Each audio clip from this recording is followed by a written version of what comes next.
सबसे पहले 1 ग्लास पानी लेना है, आप पे डिपेंड करता है रूम टेम्परेचर या ठंडा। उसमें सबसे पहले हम लोग ऐड करेंगे इतनी क्वांटिटी का गुड़। गुड़ के साथ में इसमें ऐड ऑन करेंगे 1/4 टीस्पून तुखमन लगा। आपने तुखमन लगा 1/4 टीस्पून लेकर उसको पानी के अंदर आधे कप पानी के अंदर भिगो देना है, और जब वो स्वेल कर जाएगा तो आपकी इस तरह उसकी एक जेल सी बन जाएगी। उसके बाद हम उसके अंदर शरबत के अंदर इसको ऐड ऑन करेंगे। इसके साथ हम इसमें ऐड ऑन करेंगे दालचीनी का पाउडर। दालचीनी का पाउडर आपने इतनी क्वांटिटी में ऐड ऑन करना है, इससे ज्यादा ऐड ऑन नहीं करना।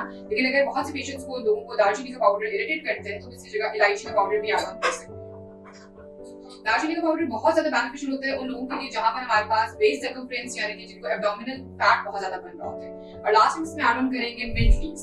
पुदीना बहुत ज्यादा क्रश करके आप इसमें ऐड कर सकते हैं। तो जिस तरह गर्मियों की रोजें चल रही है तो उसमें बेहतर है कि आप पुदीना जरूर अपनी ड्रिंक्स में डालें, क्योंकि इसके एडिशन से बॉडी को कूलिंग इफेक्ट मिलता है, आपका मेटाबॉलिज्म बूस्ट अप होता है, जो आपके वजन को बहुत हेल्दी रेंजेस में कम करने में इंपॉर्टेंट रोल प्ले करता है।